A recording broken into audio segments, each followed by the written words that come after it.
Football is back in our lives, week 0 this week. Our biggest game is in Ireland, which is always going to be weird to me. And though we're excited about it, still feels a little off because our teams aren't playing. But it's here, but it's not here. Well, yeah, it is here, though. We observe it. We'll watch it. We'll talk about it. And we're excited because college football back means we get to talk with the one and the only Josh Pate. Josh Pate College Football Show on YouTube, On 3, Bussin' with the Boys, probably ESPN, probably CBS Sports, probably Sports Illustrated, probably Yahoo. I mean, anywhere that exists with college football, this guy is everywhere. On Twitter, at Josh Pate, CFB. It's good to have you back, Josh. I do want to start with this, though. It's a pressing question.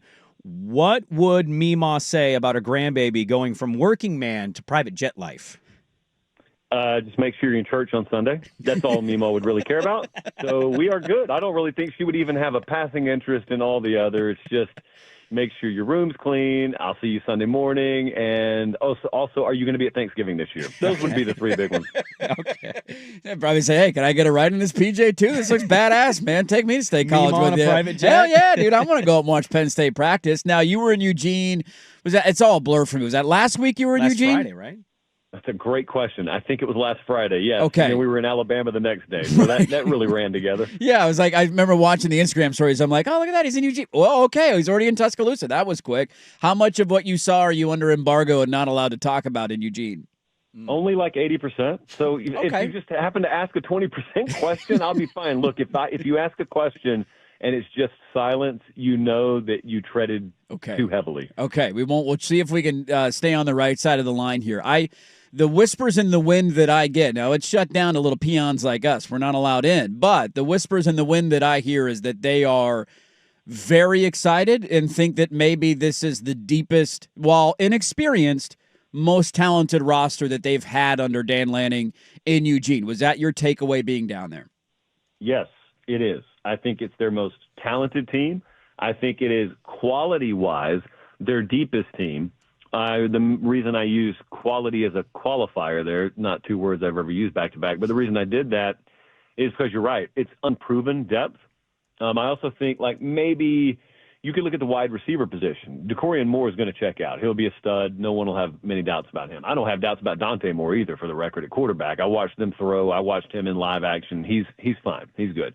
I think maybe the wide receiver room sorting itself out downstream. That's probably going to be an ongoing process, I would think, a little bit, which is good. I mean, that's why you have Montana State and the Montana States of the world before you ever have to go over to Penn State. That's that period. Remember last year, first few weeks of the season, they couldn't protect quarterback. They were getting sacked, and we were freaking out, and it was the end of the world. And then, mid-season, it was like, wow, superlatives all around for this coaching staff. It's night and day different on the offensive line. Well, maybe that's what the wide receiver room looks like this year. And then elsewhere, I think about what they did on the offensive line, and I went up there saying, ooh, they better have hit on this offensive line. Let's take a look. I took a look. Yep, they hit. All right, check. That's going to be a strength of this team. Move on. And you take it for granted because they are so good at talent evaluation and going and getting the right players that you forget, had they not gotten those guys, they'd be in a world of trouble right now. Yeah. But they're not, because they did go get them. So I'm looking really forward to seeing them come out of the gate. I really think they'll be an upward mobility type team this year, meaning, and this is a good thing, they don't come out of the gate peaking in week 1. Okay, so the 80-20 thing here, we might get the silence on this question then. Because, I mean, look, the reality is a lot of the local media doesn't get nearly close to we're not flying on PJ's bench pressing with Dan Lanning and watching practice. We don't get that. You did. How much can Lanning bench press, you think? Probably. Oh. You know the answer to that? Is he good? What's his one rep max, Josh? You know that answer? Oh. You hear the silence? Yeah, this is part of the 80%. That's part of it. Okay. All right. That's we'll cross the line. We'll come back across. Come back across the line. 20. Right. Better be 225 or better. I'll say this. The one thing, though, that people like us, when I'm watching your content, because you do a great job and you cover all these teams, when I find out you're at Oregon and then you're doing a show and you're giving me your insights or your takeaways from what you saw, we actually haven't officially had them announce the quarterback. No, they've not named a starter yet. They continue to be buttoned up. And so I'm almost wondering, are you accidentally spilling state secrets with the Dante Moore stuff? Because not a lot of Austin Novosad comments here. And so we're taking away that we think it's going to be Dante anyway. But the 80-20 thing with the quarterback, and they haven't announced it, but Josh Pate's in Eugene, and he's saying Dante looks great, makes me kind of think it's the starting quarterback. Hey, maybe Austin looked good too. No, I don't think if you polled your audience, would a single person who had to bet their own money bet that Novosad's going to win the job? Probably not. Probably not. No. So there's a lot of this that goes on across the country, and that's okay if you want to maintain a quality competition and a culture of competition, right? Which I think you could do even if you name the starter. But I get why people do it the way they do it. It was my opinion going up there, Dante Moore is going to be their starter. It was my opinion leaving there, Dante Moore is going to be their starter. However, what I had heard before I went up there was Novosad's played really well, like he's pushed, and I saw nothing to back me off that. So I do get sort of from a 50,000-foot view, I do get why that may have been the talk. But, I mean, everybody thinks Dante's going to start, so I don't think it's revelatory to kind of go up there and then have your eyes affirm that and say, yeah, I think he's the guy. Yeah, I agree with that take. I saw, watched and loved the show live at Penn State, and the James Franklin interview was great. You had a lion next to you, just hanging out on the next to his office out there. The question you asked him about the narrative about not being able to win the big one was great. Now that his response was solid, you've long been of the stance that he's properly rated. Everybody says James Franklin's overrated, but he's not usually rated or Penn State isn't coming into the year as the odds-on favorite to win the national title. Feels like things are different this year, that they're almost in a bit of a national championship or bust mentality, and anything short of that will feel like a disappointment. Do you agree with that stance on Penn State?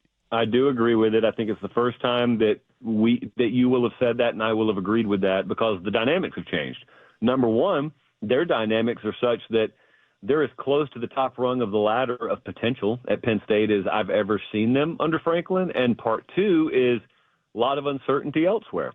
I don't know definitively what Oregon's going to look like. I don't know definitively what Ohio State's going to look like. So I feel the same way about Clemson, frankly. When you have a lot of returning, proven production, and people have started to doubt you a little bit, or with Penn State, they've always doubted them, their top-end potential. And that coincides with the big boys. You can go to Georgia, Alabama. You don't have to stay in the Big Ten. All these folks have at least some form of big-time question mark on the forehead of their program.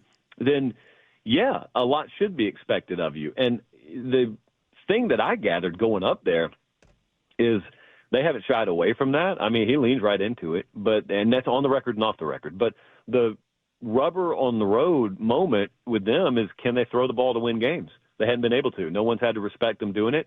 And they went and got receivers out of the portal, and I watched them practice the other day, and just the ability to go get contested balls, that is the difference in a season sometimes. I mean, that's the difference in the outcome of 2 or 3 games that make your season. And at least the practice I saw, I think they got a couple of guys that can do that. Now, whether they execute it during the season or not remains to be seen, as it does for everyone. But I would be very disappointed if they were not squarely in the national championship picture this year.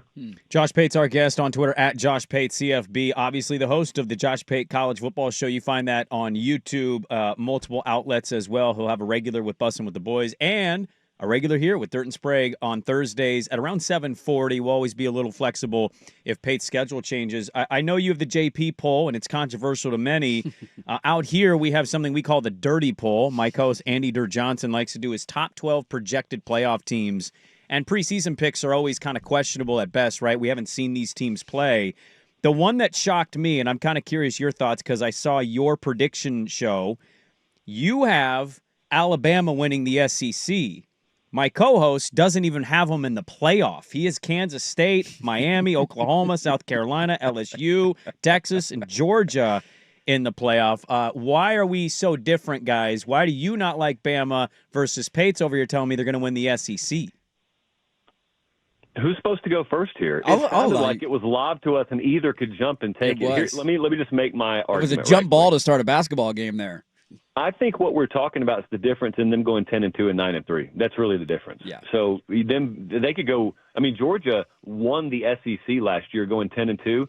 They were a 9 overtime game loss to Georgia Tech away from not even making the playoffs. God, so, that's right. I forgot about that game. Yeah. it's not like there has to be a gulf of difference. Maybe there is. Maybe our boy has him going 6-6, and I'll cede the rest of my time to him in a second. But I went and watched them. I had no business being on Alabama's practice field 6 hours after I was on Oregon's, but I was, and I went and watched them scrimmage.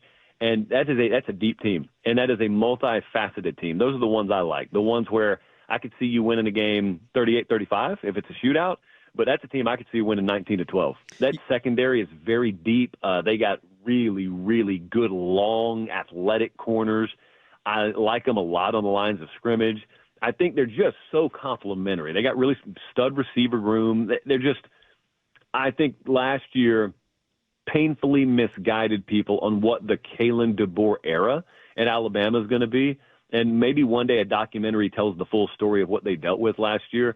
Not that anyone needs to feel sorry for Alabama because it's Alabama, but I think this year they will restore order and be right in the mix. If Texas wins it, if Georgia wins it, that's not going to surprise me. But I got Alabama. Yeah, I would think the only thing I would add to that, I don't disagree with, it's such a splitting of hairs when you're looking at playoff teams this year.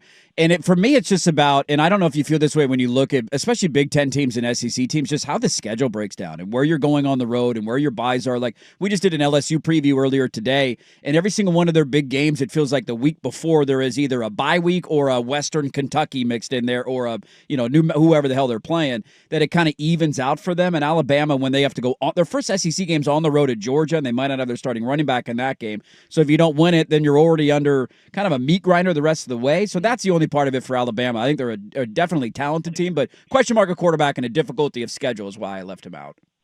Yeah, the entire scheduling dynamic's a joke in college football right now, in multiple conferences, wherein you expand the way you have.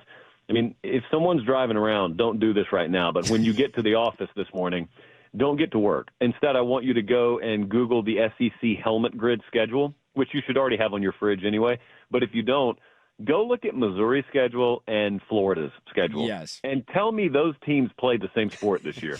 Tell me those teams are playing in the same league this year. If I took Florida, I believe in OU as well, but many people don't. So if I took Florida and did nothing more than give them Missouri's schedule, they'd probably be number one or number two in the odds board to win the SEC. So, yeah, you are absolutely emphatically correct. Yeah.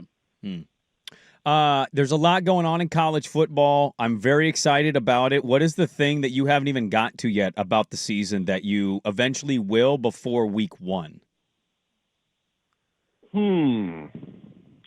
I think the teams I'm selling on a little bit. I like to be glass half full. I'm a positive person. I like smiling.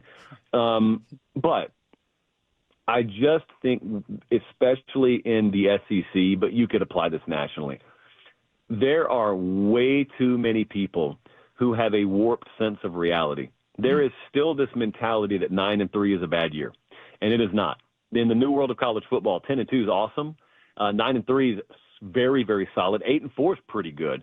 But there are places, and I mentioned the SEC because I could rattle these off: South Carolina, LSU, Texas A&M, Tennessee. Well, not Tennessee, but Auburn, absolutely. Florida, absolutely. Oklahoma, absolutely. All these places think they will definitively be better this year than they were last year. And the math is not there. So someone's got to go 7-5, 8-4. And that is followed by hot seat talk.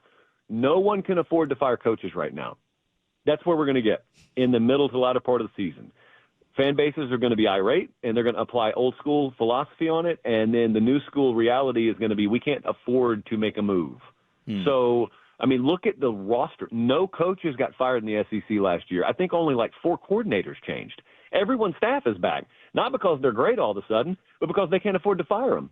And lo and behold, like Billy Napier is an example. Guy keeps his job because of the financials, whereas he would have been fired in any other era, and there he is, expected to compete this year for the title, which begs the question, how many guys got fired too soon over the past 50 years? Oh, probably too many to count. He's the best. The commissioner of college football. He's going to join us every Thursday at 7:40. We'll dive in more and more as the season rolls on. Week 0 is here. Week 1 next week. Josh Pate, the commissioner, on Twitter at JoshPateCFB. Give him a follow and subscribe to the YouTube channel. As he mentions, it's free. That's all you got to do. Hit that subscribe button, baby. Fun content. Josh Pate College Football on YouTube. Good to have Pate State back out here in Portland. Thanks for hopping on. We'll talk to you next week. I appreciate it, guys. All right, there we go. Pate State University, Josh Pate. The most talented team ever down in Eugene. They feel good, man. I mean, it's an experience, so you never know how it's going to come together. That's why I thought some of the landing stuff was interesting, but that's just they're very excited. very excited. Very excited. And very optimistic. And I think his take on Dante Moore is right.